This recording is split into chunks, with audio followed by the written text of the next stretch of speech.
You know, some people think that life is a game, and the person who dies with the most toys at the end is the winner. But Jesus is saying, be on your guard against all kinds of greed, because life doesn't consist of the abundance of possessions. In Luke chapter 12, beginning at verse 15, he turned to the crowd and he said to them, watch out. Be on your guard against all kinds of greed. Life does not consist in the abundance of one's possessions. And then he told them this parable. The ground of a certain rich man yielded an abundant harvest. And he thought to himself, what shall I do? I have no place to store my crops. And then he said, this is what I'll do. I'll tear down my barns and build bigger ones, and I will store my surplus grain. And then I'll say to myself, you have plenty of grain laid up for many years.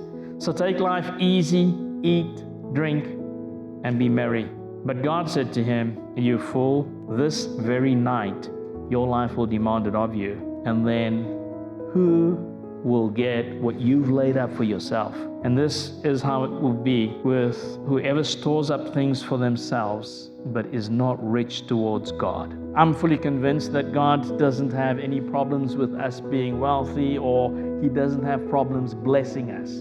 In Genesis chapter 13, verse 2 says, Abram had become very wealthy in livestock and in silver and gold. And I know that that was a blessing that he received from God. God just wants us, as we enjoy the blessings that come from Him, to be rich towards Him. And He wants us to guard against all kinds of greed that will be a temptation, draw us away from Him.